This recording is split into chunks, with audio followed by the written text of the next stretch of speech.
Donc, j'accueille Hugo, Andrew et Julien pour débuter cette soirée. Bonsoir, messieurs. Salut, Bonsoir. Nick! Donc, Andrew qui fait son retour parmi nous a eu un petit avant-goût en fin de saison dernière. Donc, maintenant, à temps plein, revient avec l'équipe. Bienvenue avec nous, Andrew.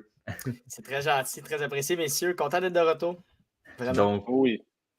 on va avoir quand même pas mal de plaisir cette saison à parler tout ce qui est hockey. Commençons en parlant du Canadien. Donc, on a eu le week-end dernier un bel avant-goût de ce à quoi on peut s'attendre pour le futur du côté du CH. Donc, on a évidemment vu le camp des recrues, 2 matchs contre les recrues des Leafs également. Julien, de ton côté, que retiens-tu de ce camp des recrues du Canadien? On a des beaux défenseurs. Je dirais que le gros du fun pour le camp va être pas pour la suite des choses. En fait, je pense que ça se retrouve là.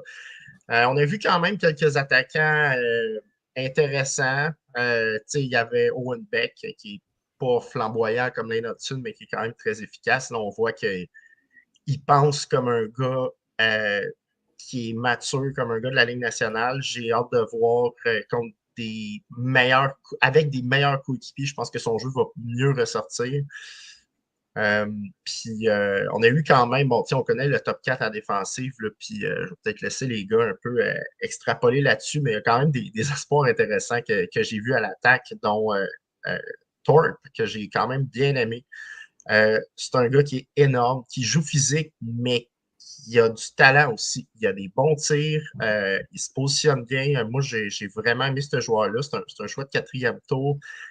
Qui frôlait le point par match l'an passé, mais qui a eu une blessure quand même assez importante. Donc, c'est probablement pour ça qu'il a reculé. Puis, on a vu évidemment Jacky, Méchard, que bon, il a été relativement pâle, mais une fois de temps en temps, il y a des flashs offensifs. Tu fais, oh, wow, ça, il a vraiment bien pensé ce jeu-là, mais bon, est-ce que ça sera assez pour percer l'alignement? On verra. Mais c'est sûr que ouais, la défensive, là, ça va être vraiment là où tout va se passer là, pendant les prochaines semaines. Tu n'as pas parlé non plus beaucoup de Logan Mailloux. Andrew, de ton côté, qu'as-tu pensé du travail de Mailloux, qui était capitaine ce week-end pour les recrues?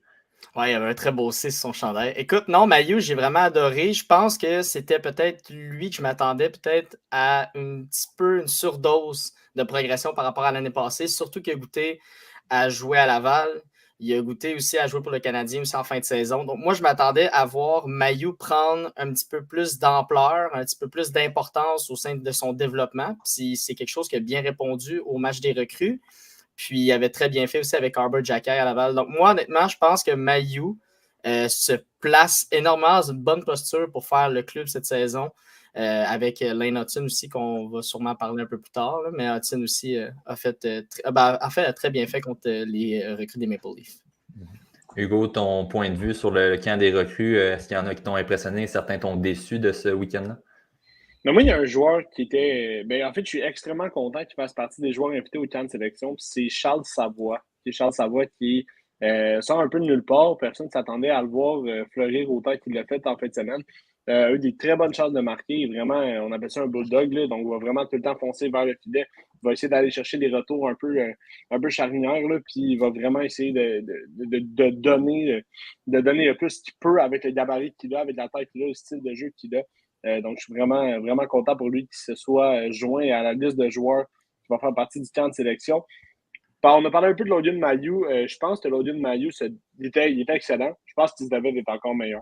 Avec l'année qu'il a connue dans les pros, je pense qu'il n'a pas connu assez de moments clés. Oui, il a été bon, il a été en confiance, ça a été un leader. Ça, je suis vraiment content de voir ça.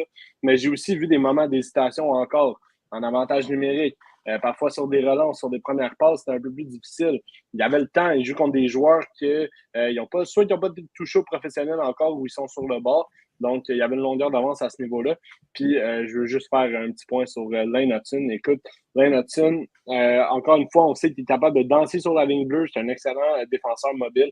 Par contre, encore une fois, on voyait une hésitation à lancer. On voyait une hésitation à créer des opportunités vers le filet. Mais tout ce qui est Est-Ouest, ça va super bien. On est capable d'être là, d'être présent. Chose qu'il va devoir travailler. Mais c'était vraiment bien de voir ces deux défenseurs-là en Mailloux et Hudson qui vont se développer tranquillement, là, qui vont être capables de bâtir une confiance. Et comme Andrew l'a dit, je pense pas qu'ils vont avoir de la difficulté à faire le club cette année, mais c'est important pour eux d'être présent, d'être confiant et vraiment de se démarquer, chose qui n'est pas nécessairement arrivée parce qu'on a eu, comme on vient d'avoir là, dans le bloc, on a eu beaucoup de joueurs à parler, chose qui est intéressante, mais on devait parler de Hudson et Mailloux, selon moi, tout le long.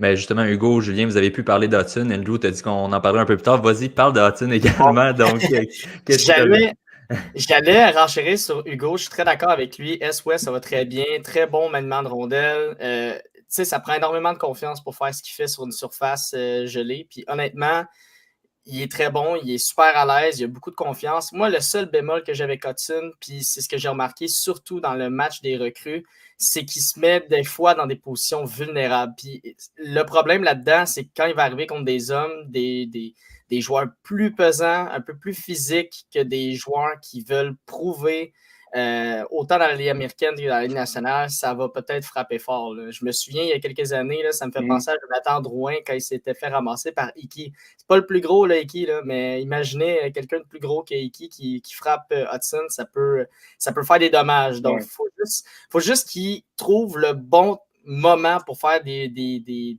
step-ups. Ouais, c'est ça, des step-ups, des petits flashs, des petits, tu comprends, juste des affaires qui font les highlights. C'est la seule affaire que je peux reprocher à Hudson, honnêtement. Il y a une affaire, moi, qui m'encourage de ce gars-là, c'est qu'il est surintelligent. Il va vraiment à patinoire à 4 dimensions. Puis, tu sais, souvenez-vous que Quinn Hughes, quand il a commencé à l'Union nationale, ça a pris là, 4 ans avant qu'il soit décent défensivement. C'était une catastrophe. Je pense que Hudson est moins pire que Quinn Hughes défensivement que quand Quinn Hughes a commencé. Évidemment, il est un peu plus vieux. Le Quinn Hughes a commencé assez tôt dans le show. Mais ça, c'est quelque chose qui me rassure un peu. Puis je pense qu'il est assez intelligent pour comprendre que, OK, il ne veut pas mettre son équipe dans le trouble, il veut faire la différence. Puis c'est justement, il va apprendre à choisir ces moments-là, comme n'importe quel jeune joueur, que ce soit un attaquant ou un défenseur, c'est de talent comme ça. Ça prend un nombre d'années avant de dire, OK, dans tel contexte, je peux essayer de faire ça, dans tel contexte, non. Être alerte de certains signaux. J'ai dit quelqu'un en arrière de moi. Est-ce que ma ligne, ça fait longtemps que ça patinoire puis ils ne sont pas capables de backer? Donc, c'est tous des moments choisis pour faire ça. Il y a une je pense qu'il y a une... Vas-y, excuse. Ah, j'achève. Il y a une chose que j'ai remarqué, par exemple, dans le premier match, en 3 contre 3, il a été 2 fois en échappé. Ben, en fait, presque. Puis, sa vitesse de pointe n'est pas celle de Quinn Hughes. Ça, c'est flagrant. Il n'y a pas une grosse vitesse maximale. Il y a des bons premiers coups de patin. Il est excessivement agile. Il est bon pour donner de la fausse information. Mais en ligne droite, il n'est pas rapide comme Quinn Hughes. Donc, ça, comparativement, justement, j'entends beaucoup de comparatifs avec Quinn Hughes. Puis honnêtement, pour le reste des arsenals, ça ressemble beaucoup à ça. Mais au niveau de la vitesse, par exemple, il y a une grosse différence. Il n'y a pas ce patin-là, disons, en 3 contre 3 pour dire, OK, je m'en vais, puis je vais battre de vitesse les autres. Par contre, en 5 contre 5, avec ses feintes, quand tu as d'autres joueurs qui sont arrêtés ou en contresens, même si tu n'as pas nécessairement la plus grande vitesse de pointe, tu peux quand même les passer. Donc, ça c'est pas un problème, mais c'est ça. Il ne faut pas penser que le patin à Quinn Hughes, parce qu'il ne l'a pas, mais il a son agilité. Donc, c'est 2 affaires complètement différentes. Là, mais ça, pour moi, ça a vraiment... Je savais qu'il n'était pas aussi rapide, mais là, ça m'a vraiment flashé. Il s'est quand même fait rejoindre contre des patineurs qui ne sont pas nécessairement les plus rapides non plus. Puis, il y avait de la misère à aller chercher cette vitesse de pointe. Mais ça, il peut quand même aller chercher un petit peu de vitesse dans les prochaines années à l'entraînement, mais pas au point de devenir un Quinn Hughes. Ça, il aurait fallu que ça soit bien avant ça. On verra comment il s'entraînera les jambes avec Martin Saint-Louis au cours des prochaines années. On a vu déjà ses cuisses de bœuf déjà au camp d'entraînement. Impressionnant. Là, on parle de Mailloux, on parle de Hudson qui ont bien fait. On ne parle pas du tout de David Reinbacher, qui est pourtant le choix le plus élevé des 3.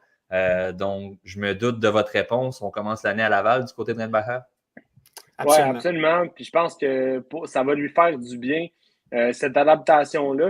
Et on l'a vu rapidement quand Reinbacher est arrivé à Laval, a eu déjà énormément de confiance dans son style de jeu. On se souvient d'ailleurs de son premier match, quand il avait fait un but between the legs, puis après ça, il avait tiré short side. C'était assez impressionnant.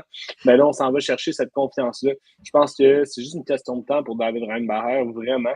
il va devenir le défenseur responsable et intelligent qu'il est, qu'on le vende depuis des années.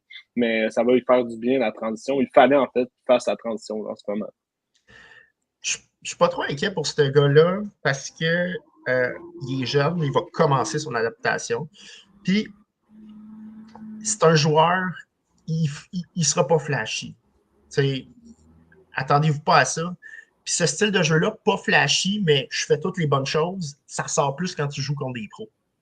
Parce que là, tout le monde est désorganisé en avant de lui. Fait que, tu sais, le fait qu'il a l'air mature dans ses décisions et qu'il ne se fasse pas prendre, ça paraît pas beaucoup comparativement à d'autres qui sont flashy quand tu les compares avec les autres. Mais quand il va arriver dans un endroit aussi que ça va jouer comme plus professionnel, je pense que tu vas faire OK, il se fait rarement prendre, il est toujours bien positionné, il fait des bonnes premières passes. Puis, tu sais, comparativement peut-être un Hudson qui fait à tout une fois de temps en temps, mais une fois de temps en temps, il va coûter des échappées puis des buts, tu sais. Donc, c'est dans ces moments-là que tu vas avoir un Redbacher qui va être là derrière pour pallier l'erreur. Peut-être, mais donc, c'est ça, tu sais, faut vraiment pas s'en faire. Mais, mettons que je le compare à Engstrom, qui est quand même un an plus vieux. Engstrom, pour moi, il était en avance dans le camp. Donc, entre guillemets, un peu décevant, oui puis non. Là. Puis on sait ce qui s'est passé aussi l'année passée en Suède. Là, il y a eu 3 coachs, puis ça a peut-être ralenti sa progression, mais ça reste que pas vraiment inquiet. Des défenseurs là, qui font la Ligue nationale là, à 19 ans, c'est à peu près, ça arrive presque jamais. Ou 20 ans, tu as Brock Faber qui a explosé à 21 ans. Donc, peut-être dans 2 ans, le Rainbacker, ça va être, oh mon Dieu, wow, il est vraiment bon. Tout d'un coup, il prend toutes les minutes. Puis, un peu comme Faber a fait au Minnesota. Donc, pour l'instant, ça ne me stresse pas beaucoup. Puis, j'ai tellement confiance au staff de Laval avec Pascal Vincent. On a littéralement le meilleur coach de la Ligue américaine. Fait que, on ne peut pas. Absolument. Pour de vrai, Julien, je vais vraiment dans le même sens que toi, dans le sens où je n'avais pas énormément d'attente pour Rainbacker, surtout que c'est sa 2e, techniquement, parce qu'il a été repêché l'année dernière. Je n'avais pas une grosse attente, surtout dû à son adaptation aux patinoires nord-américaines. D'autant plus, je pense que j'avais même beaucoup plus d'attente que pour, mettons, un joueur comme Adam Engstrom, qui a un an plus vieux, a un peu plus d'expérience au niveau nord-américain aussi, puis... vu qu'il est plus vieux aussi, je m'attendais un petit peu plus de progression dans son développement, puis on en entendait tellement parler aussi au niveau des recruteurs, comme quoi que c'était une carte cachée du côté du Canadien, donc j'avais hâte de voir qu'est-ce qu'il était capable de faire sur une surface.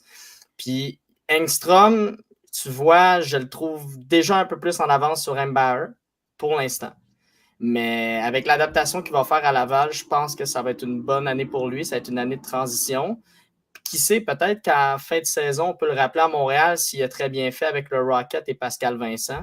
C'est à suivre, mais je pense que la progression va se faire tout au long de l'année. Puis j'ai confiance au Rocket de Laval en ce moment, avec le développement des jeunes, la transition, la culture aussi du Canadien en général. Je pense que ça va être bon pour Mbauer, puis ça va l'aider énormément. Il y a aussi un point important que je trouve qui va vraiment être favorable, autant pour, mettons, Rainbacker que pour Wayne Hudson, c'est que c'est 2 gars qui ont cette maturité-là, la volonté d'apprendre et d'adapter leur jeu.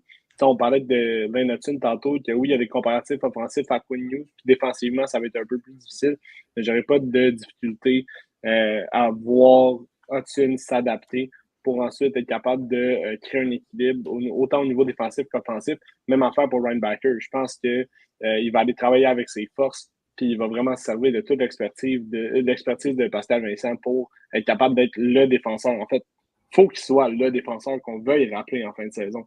Et peut-être qu'Engstrom va avoir un rôle de grand frère, parce que lui aussi, il va arriver à Laval, puis il va jouer comme une vraie saison complète, là. Fait que ça va être intéressant à voir tout ça.